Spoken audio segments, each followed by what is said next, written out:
What's wrong with your experience? Is your experience limiting you? Today we're going to talk about the science of cognitive rigidity and cognitive flexibility. Have you ever heard of these? It's very fascinating. So experience is often our badge of honor, the foundation for skills, intuition, and confidence in handling life's challenges. But here's the twist. Sometimes the very experience that helps us succeed quietly becomes an invisible cage, limiting our growth. Cognitive rigidity is the mind's tendency to rely on what feels familiar, even when a situation calls for something new. It's the moment you catch yourself defending a position out of habit, not because you've truly considered what's changed. This is mental autopilot on work. So why do we fall back into old ways? Our brains, like we've discussed in a recent video on neuroscience, are prediction machines. Our brains are built to save energy and minimize risk by reusing what worked before. So while this is efficient, it can also blind us to new ideas or better solutions. So in this talk, we're going to explore why experience can sometimes work against us, and more importantly, how you can spot and break these hidden habits so you can adapt, grow, and live with more freedom. So understanding how these patterns form and learning to notice them in the moment is the first step towards real change. All right, cognitive rigidity, cognitive flexibility. So cognitive rigidity is the mind's tendency to stick with old solutions. By the way, these are real terms in neuroscience, psychology, okay? Old solutions, habits, assumptions, even after they've stopped working. That's cognitive rigidity. This isn't just being stubborn. I have a video on stubbornness. Check it out after this. Rigidity is the almost automatic way our experience shapes actions, and often beneath our conscious awareness. So tried and true strategies can help us in the past, but rigid patterns make it hard to adapt as the world changes. So these routines, left unchecked, transition from helpful guides to rigid boundaries. So you might not notice inertia at play until something goes wrong. A missed opportunity, mounting frustration, or repeating yourself in conversations or choices. Now on the other side, conversely, cognitive flexibility lets us break through.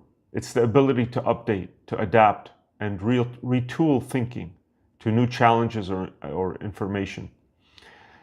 Unlike physical flexibility, mental flexibility is about being present, recognizing where your go-to reactions no longer work, and daring to try something different. So remember, cognitive rigidity is natural, but cognitive flexibility, your ability to respond, not just react, is how experience becomes a foundation for growth instead of a cage. All right, so let's talk about why experience turns into a trap. This wasn't just fancy clickbait, the title of the video, okay? Really, experience can turn into a trap. Let's talk about that. So at first glance, experience is the friend that never lets you down. It teaches what works and helps us avoid mistakes. Yet over time, those rules and lessons can become so familiar that we use them automatically, even when new situations urgently need a different response. So cognitive rigidity, or mental stuckness, we can call it being stuckness, means old habits guide actions, even when they don't fit. Imagine being taught to solve a puzzle a certain way and repeating that despite easier answers appearing later. They have studies on that. This is called the Einstellung Effect. Einstellung Effect. We feel smarter already. It's where the brain latches on to what worked, missing better approaches as the world changes. So you see this everywhere. Doctors defaulting to common diagnoses, managers repeating old meeting styles, or friends rehashing the same arguments. Often these patterns are easy for outsiders to spot, but hard for us to see in ourselves. So why does rigidity come on so easily? Because the brain is built for efficiency. So once a pathway is reinforced, it's easier to reuse it. Combined with our mind's discomfort around uncertainty and a loss of control, we end up choosing fast over flexible. So while perseverance involves continued effort despite difficulty, it's a generally positive trait, perseveration, on the other hand, is the maladaptive repetition of behavior or thought patterns, even when they are no longer effective or appropriate. So for example, perseverating would be arguing the same point in a conversation even after realizing it's causing harm or failing to adopt a simpler solution when it's available. So differentiating these two, perseverance and perseveration, helps us appreciate when persistence supports growth and when it becomes counterproductive, stuckness.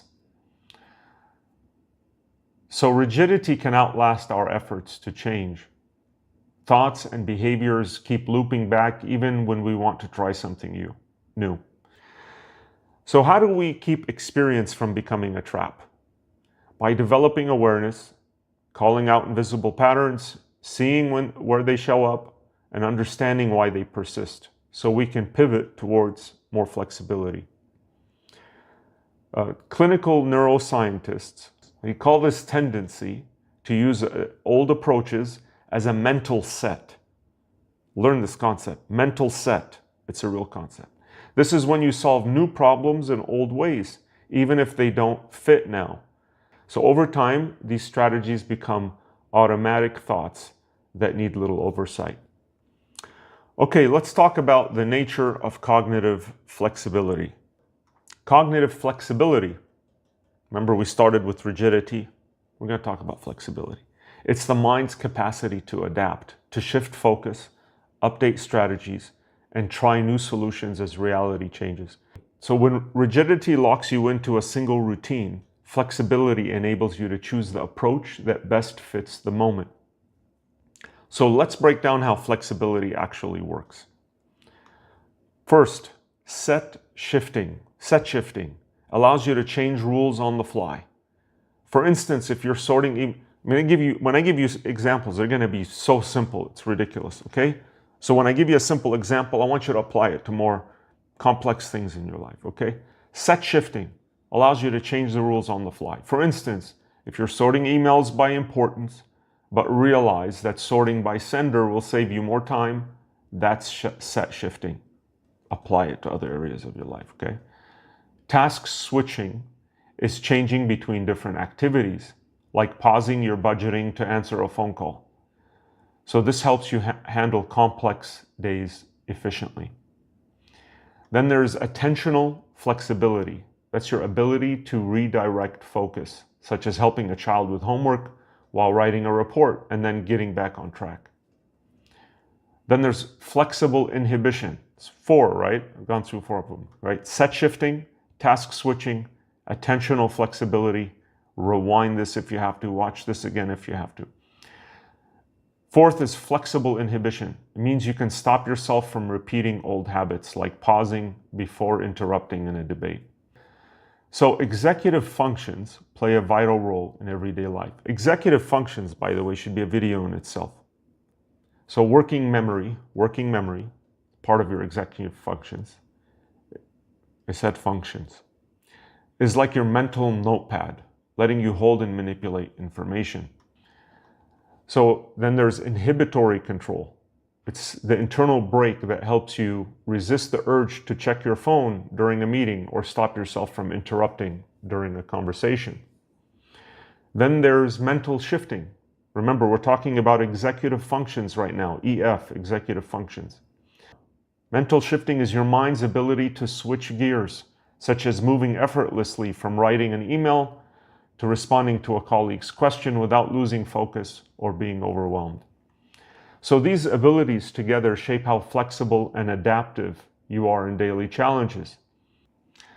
So it's important to distinguish between set shifting and task switching. So though they're related, they're distinct cognitive processes.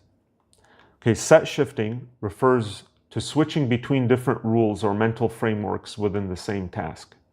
And then task switching, by contrast, involves changing from one kind of task to an entirely different one. So this distinction helps clarify how cognitive flexibility supports complex behavior. So flexibility, it's not just going with the flow. I know how you use that in day-to-day life. It's not really that. It's not about just being flexible, open-minded. I'll try anything once. That's not what it is. Okay, it's about knowing when to persist and when to pivot based on new evidence or changing context. Okay, it appears in quick thinking, creative problem solving, or even in how you choose kindness or defensiveness during tough conversations. So flexibility isn't all or nothing. It's built on small daily choices, noticing when you're stuck, pausing to reflect, and daring to try new approaches. You know, as I'm sharing this and discussing this with you right now, I'm just shocked by how much of our life is filled with routine. Routine, not just about what we do day to day, my coffee in the morning, the work, and who I talk to and such. It's just our thoughts, our behaviors, our feelings. We feel the same things almost every day. We think the same things almost every day. And then we wonder and scratch our heads, some of us, why our life is the way it is, and why it isn't changing fast enough or improving fast enough, or why aren't we achieving things fast enough? This is why. So the Einstellung Effect, studies by Lutyens, shows that people stick to familiar methods despite better solutions. I can imagine some people listening right now just scratching their head when I'm mentioning names. What do they say in tarot card readings? Just take what resonates and leave the rest behind. Do that, please, on all my videos. Take what resonates, leave the rest behind. All right, so the Einstellung Effect shows that people stick to familiar methods despite better solutions. These tasks give important empirical grounding to cognitive flexibility. So the neuropsychological research shows that executive function deficits, especially in set shifting and inhibitory control, are directly correlated with perseveration and excessive reliance on mental set. So there's imaging that shows that those who perseverate activate prefrontal cortex regions less during task switching, which means stuckness is often a supply issue in the mind's control center. So perseveration, just to remind you, is the tendency to keep repeating the same thought, behavior, or strategy, even when it's no longer useful or appropriate. It's like getting mentally stuck and being unable to shift gears, even when the situation clearly requires it. So it's not about trying harder. It's about how well your brain's control systems communicate, especially when things don't go as expected. So let's talk about the cost of rigidity, right? What is the cost here? If you want me to change something, tell me what it's costing me, clinically and in life. So rigidity isn't just inconvenient. It amplifies distress in every domain, from mental health to relationships and even careers. The upside, what's the upside? Rigidity can be reversed, guys. Neuroscience proves our brains can learn to pause, to review, to break free, even after years of being stuck. All right, so let's move now to making change possible. Researched back levers. I want to make change possible. We want to make you great again. MYGA. All right, so you can build greater flexibility. Mindfulness, if practiced as focused awareness, improves your ability. Henry, what the heck is he talking about? Mindfulness? Is he going to tell us to meditate and journal? No, guys, I'm not telling you to do that. Just listen. So mindfulness, if practiced as focused awareness, improves your ability to notice thoughts before acting. It's proven to rewire the executive control center, helping people switch tasks and drop unhelpful habits. The essential piece is called meta-awareness. Meta-awareness. seeing your thinking as it happens. So every time you pause before a knee-jerk reaction, ask yourself if your habit really fits now, you train your mind to be flexible. Thank God he didn't ask us to meditate. I was going to click away. All right. Challenging routines, changing your morning ritual, adopting new approaches in meetings, or deeply listening in old arguments teaches your mind that tried and true can still be improved. And the cognitive science also shows you can build flexibility with exercises for executive function, like holding several ideas in your mental notepad. It's called working memory. Pausing before your first response. That's called inhibition. Or brainstorming new ways to solve daily challenges. That's called set shifting. The research confirms these simple actions help reduce mental stuckness. So flexibility isn't a trait. It's built by noticing, pausing, and repeatedly nudging yourself toward new options. All right, give me some flexibility for non-meditators. I don't want that stuff. Give me the goods, Henry. All right, meta-awareness in action. I'm going to show you how to do it. You don't need to meditate or follow any spiritual tradition to build real cognitive flexibility. So science shows that the everyday moments in your life are already perfectly engineered to help you practice. What's the catch? You have to be willing to pause, to observe, and experiment in real time. All right, couple things here. Maybe 4. So I'm going to show you how to do this. First, spot the rule. Spot the rule. Start by catching those moments when you're running on autopilot. Pause and ask yourself, what rule or hidden belief am I following here? Is this truly about facts and current evidence, or just about what feels familiar and safe? Think about it. Modern neuroscience tells us that most of our decisions are guided by what researchers call schemas. I love this word, schemas. So most of our decisions are guided by what they call as schemas. They're mental shortcuts that help, but also trap if they're left unchecked. So recognizing these comfort scripts in the moment is the first mark of real-world flexibility. Next, reality test your habits. So reality test your habits. So when you feel irritation or resistance as you encounter something new, say a project change at work or a surprising idea in a conversation, ask yourself, does my old strategy or gut reaction actually fit here? Or am I just recycling what I've always done? Notice how I mentioned gut reaction. Your feelings are not fact. I want you guys to understand this.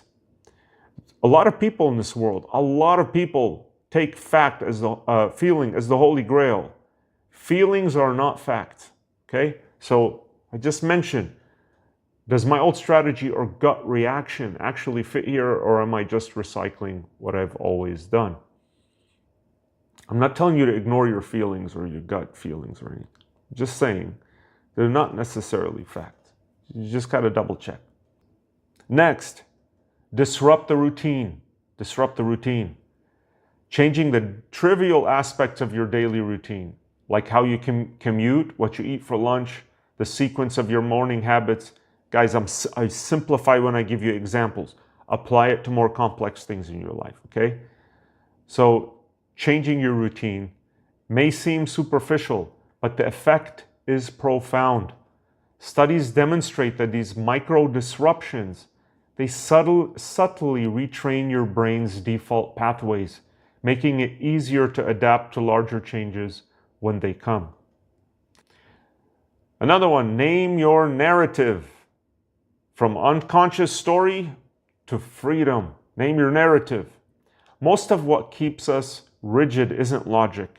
It's the old stories we tell ourselves. I'm not good at change. If I don't get this right, I failed. People like me can't question authority. I'm not mimicking you. I'm just saying this is how someone might say that. So these are not eternal truths. They're psychological habits. So the simple act of naming these narratives has real power. Research in both psychology and cognitive behavioral therapy, CBT, confirms that. I have a video on that. Guys, I hope that someday you will go through every single one of my videos or share them with friends. There's a treasure of information in them, really, that can change someone's life. So research in both psychology and CBT confirm that putting a story into words, even in your own thoughts or in a journal, softens its grip on your behavior and your brain's response. This is why professional coaches and therapists often say you can't change what you can't name. In business, we say you can't change what you can't measure. So connection to the modern world. Connection to them. Let's bring this back home. Bring this baby back home. Real transformation comes from turning science into daily habits. That's what we want to do. Studies find that people who routinely check their automatic responses through reflection or mindful pauses report less stress, better decision making. And at the core, there is a simple practical habit. Okay? I'll give you something here. Next time you feel stuck or overly certain, pause and ask yourself two questions. Number one, what rule, story, or habit is steering me right now? Number two, is it relevant or just a reflex? These are very important questions. I hope you write this down and memorize these two and use this in the future. So why do these two questions matter? So they're not just self-help tips, and I didn't invent them. They're your tools for breaking the spell of mental autopilot. Most of our everyday reactions run on past experience and emotional shortcuts. By stopping to ask these two questions, you shift your brain from autopilot to conscious control. This is what psychologists call meta-awareness. That's where real flexibility starts. So this is more than theory. The neuroscience shows that people who habitually challenge their internal scripts activate key brain regions for self-regulation and adaptive behavior. Guys, if you apply what we're talking about in this video here, you're going to give any meditator a run for their money. And they've spent hundreds or thousands of hours doing nothing. That feels really good. Learn this stuff. All right, so over time, this rewires the pathways that ordinarily keeps us repeating history, making flexible present-day choice your new default. Okay, remember here, so neuroscience shows that people who habitually challenge their internal scripts activate key brain regions for self-regulation and adaptive behavior. All right, these questions target the root source of stuckness. Not just surface behaviors, but the deeper scripts running underneath. So when you ask, is this response actually relevant or just something I've always done? You force a moment of truth. Does this habit fit the reality in front of me? Or am I just looping the past? So this one check dramatically increases the odds that your next words and actions are consciously chosen and effective. So research on habit change calls this pattern interruption. It's the moment when a possible automatic reaction gets interrupted by your conscious awareness. So open monitoring, as science calls it, is the habit of holding alternatives in mind, delaying judgment, and being willing to update your strategy as new cues appear. Open monitoring. Holding alternatives in mind, delaying judgment, being willing to update your strategy. So the people who are constantly asking these questions are better at pivoting quickly, are better at managing stress and solving problems. Creativity is very important. So the final takeaways. Number one, experience should serve you, not box you in. Don't erase your history. Just keep updating which parts are useful now. 2, flexibility is a practice, not a trait. Every small pause and adjustment builds your agility. And quick moments of reflection, just a few seconds of curiosity, are enough to disrupt autopilot and unlock new growth.